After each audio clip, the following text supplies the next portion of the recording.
సభకి నమస్కారం.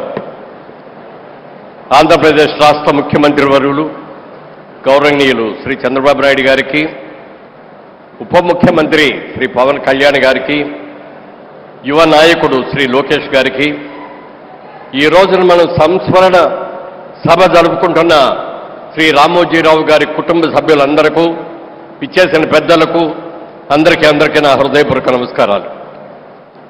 కృషి, దీక్ష, పట్టుదల ఉంటే మనిషి సాధించలేనిది లేదు అనేది 100కి 100 పాళ్ళు రుజువు చేసిన వ్యక్తి శ్రీ రామోజీరావు గారు.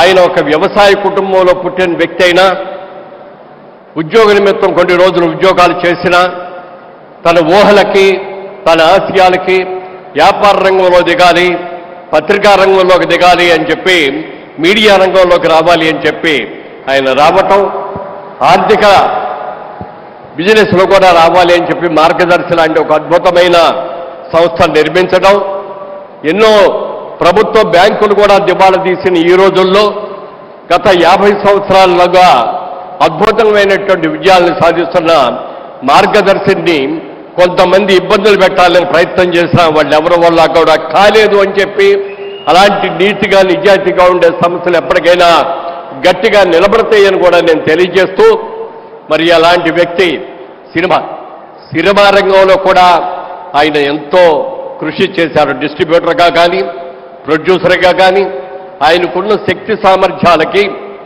పెద్ద పెద్ద హీరోలందరినీ బుక్ చేసి అతిపెద్ద బడ్జెట్లో కూడా సినిమాలు తీయగలడు.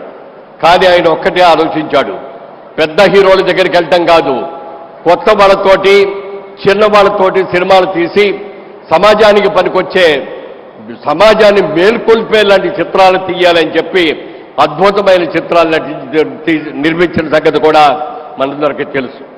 అలా తెలుగు భాష గురించి, తెలుగు భాష ఇంగ్లీష్ భాషతో సంకరమైపోతోంది, మన తెలుగు భాషను చక్కగా నిలబెట్టుకోవాలి అని చెప్పి తెలుగు భాష ఉన్నతి కోసం ఎంతో కృషి చేసిన వ్యక్తి శ్రీ రామోజీరావు గారు.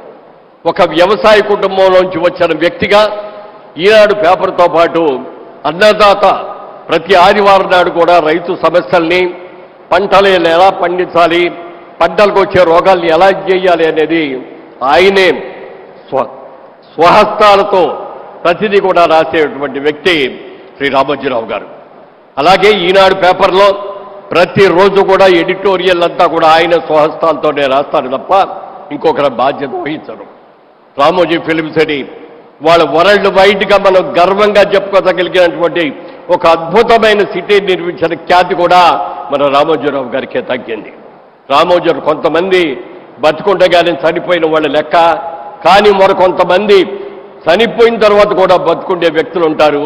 అలాంటి వ్యక్తుల్లో ప్రముఖంగా చెప్పుకోవాల్సింది రామోజీరావు గారు. ఆయన ఎక్కడికి వెళ్ళలేమన్నది ఆయన ఆత్మ మన చుట్టూనే జరుగుతుంది, ఆ రామోజీ ఫిల్మ్ చుట్టూనే జరుగుతుంది. తెలుగు ప్రజల అభివృద్ధి కోసం పాటుపడుతూనే ఉంటుందని తెలియజేస్తూ, వారి ఆత్మకు శాంతి కలగాలని, వారి కుటుంబ సభ్యులకి అందరికీ కూడా నా సానుభూతిని ప్రకటిస్తూ, ఇంత మంచి కార్యక్రమాన్ని ఏర్పాటు చేసినటువంటి రాష్ట్ర ముఖ్యమంత్రికి, ఉప ముఖ్యమంత్రులకు నా హృదయపూర్వక కృతజ్ఞతలు తెలియజేస్తాను. జై హింద్.